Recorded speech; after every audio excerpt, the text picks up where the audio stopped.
ba nanggaling ang teoryang ito? Ano nga ba ang dahilanan? Bakit may ganitong problema dito sa ating bansa? Ilan lang yan sa problema ng ating kapalasad. Sa laki ng Davao, masasabi mo na ang Davao ay isa sa pinakamaunlad na syudad sa buong bansa ng Pilipinas. Dahil sa laki ito, ganda, ayos na pamuhay, kultura, peace and order development at takbo ng negosyo dito at iba pa. Kita pa rin ang mga problema at kahirapan tulad nila ng street children, walang bahay, pagkain at iba pa.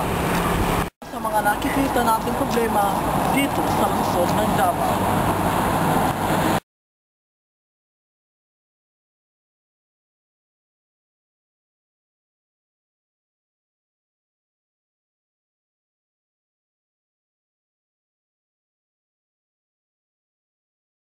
Ang araw po sa inyong lahat, na rin naman po tayo sa part 2 ng ating dokumentary. Ito ang interview para mabigyan liwanag at kasagutan iba't ibang katanungan. Makakasama po natin si Miss Emily Mariano, Poverty Reduction Program Head of Davao del Norte. Magandang araw po sa inyo.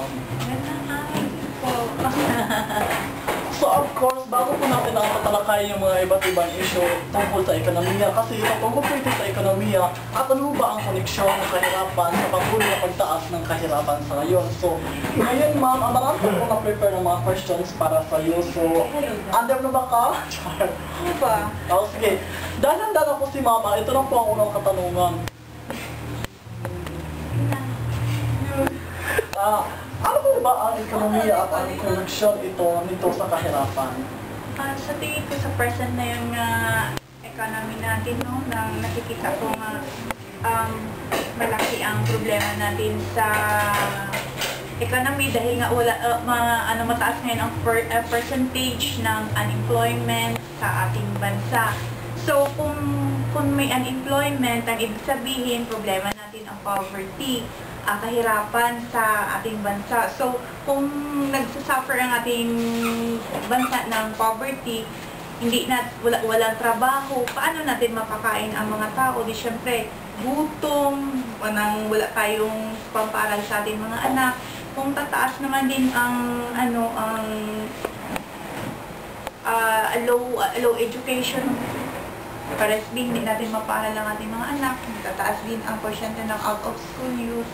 Tapos tumataas din ang porsyento ng kriminalidad kasi syempre paano nila may taguyod ang ilang pamilya kung walang trabaho.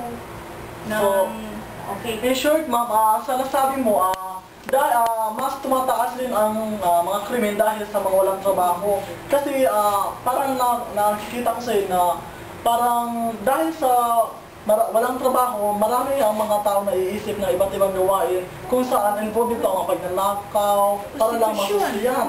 Yan. Kaya, ganon. So, ang katanungan po natin, pangalawang tanong ay, bakit nagkakaroon ng kahirapan? Siguro dahil sa maling sistema ng ating gobyerno. Kasi dapat unahin natin yung mga proyekto kung saan mabawasan ang ating kahirapan. Especially, dapat magkaroon tayo ng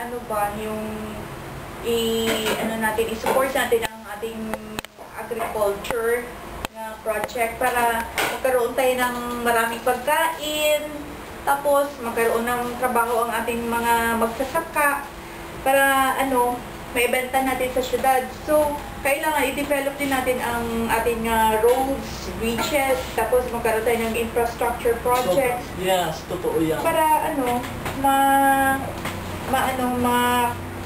magkaroon ng magandang magandang economy. So in short, malaki pala tulong yung maganda kasi pag malaki ang nakafocus talaga, mayroon tayong focus infrastructure project.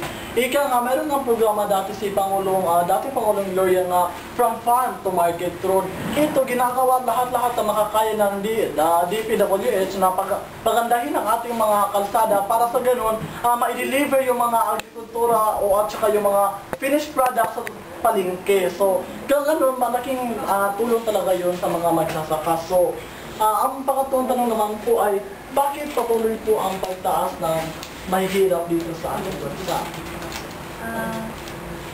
Education. Siguro dahil sa ay dapat kasi magkaroon tayo ng magandang leader. Yes, At tama. magkaroon tayo ng magandang sistema sa ating gobyerno nga kailangan yung leader natin may malasakit sa sa bansa para mapaganda ang ating Ang sistema ng pamamaraan. At saka magtulong-tulong din tayo sa pagpaunlad ng ating bayan. Ngunit hindi naman natin magawa ito kung kulang ang suporta ng gobyerno. Totoo talaga yan. Alam mo kasi minsan, meron tayong mga iba't ibang programa para makatulong sa ating sa mga Pilipino at kung gano'n naman, makakatulong rin yan sa ekonomiya. Kaso lang, the problem is, paano ba natin ito na-implement? Sustainable ba yung pag-implement nito? Kasi pag hindi talaga siya, ang implementation nito ay medyo mali-mali, of course, meron talaga mga hindrance kung bakit hindi talaga umaabot sa level na aside from that, nakakaroon din na tayo ng another problem kasi ang population ng ating country tumataas din. Yeah. So, ihahabulin natin yun kailangan tumataas ang population. So, kailangan ang ating agriculture or other projects ng government nga din binibigay sa atin, dapat tumataas din to. Pero ang problema kasi tumataas ang population tapos yung ating project wala lang. So hindi talaga ma-develop ang ating country. Problem pa rin ang economy. Totoo talaga yan. So, let's proceed now to the question number 4. So, paano mo masasabi na maunlad ang isang bansa? Siyempre, siguro kung wala na tayong makikita ng mga squatters dyan sa tabi-tabi, wala tayong nakikita nga nalilimos ng mga tao sa kalsada, walang street children, walang out-of-school youth. At saka lahat ito sila nga mga tao, lahat ng mga tao may mga trabaho, siguro, wala na, ang magandang economy natin, tapos makikita natin nga yung ating peso, di ba? Yung mataas na gani ang value ng ating pera. So, ang ibig sabihin, maganda ang ating economy. So, alam mo kasi marami tayong mga hinaharap ng mga iba't ibang problema sa ngayon. So, kasi do you think yung mga APEC Summit, makakatulong ho ba yan para mapaunlad yung ekonomiya ng ating bansa? Yung ibang mga investors mag-invest dito sa ating bansa, ano ba yung mga nako-contribute nila para mapaganda yung ekonomiya? Siyempre, ang ating yung export natin, siyempre, ikukunin nila yung products natin, siyempre, papasok ang pera sa atin, tapos tayo, parang lang kasi yan parang sila, at tayo tumutulong sa kanila, sila tinutulungan din tayo nila. So parang ganun lang we're helping each other na lang sa mga countries na pumapasok dito. So parang yan sila yung tayo nga Asia. So ayan po, malaki talaga ang tulong ng APEC Summit kasi pag may nag-invest dito sa ating bansa, of course, yung maraming mga Pilipino mabibigyan ng trabaho kasi alam mo kapag mayroon nag-invest, may trabaho. So pag may trabaho, tataas ang ekonomiya kasi hindi lang ekonomiya ang tinitingnan natin dito, kung paano rin tayo makatulong sa bawat Pilipino. At dyan na lang po nagtatapos ang ating interview for this day. So maraming salamat, Miss Emily. At maraming salamat po sa inyong lahat. Magandang hapon. Kapag sa amin,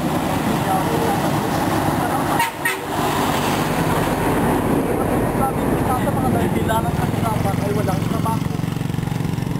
Dahil sa problema ito, halos ipamigay o ibintang ng mga anak para lang mabawasan ang kanilang gasto.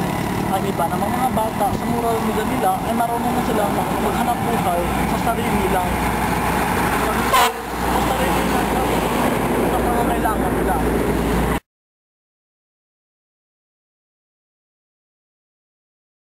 Dito na napangalan ay nakilala ko sa 7 taon niyang gulang ay napilitan na siya maghanap ng trabaho at makapagkakitaan niyang trabaho. Umaga ay namamasura at hapon ay nag-aaral.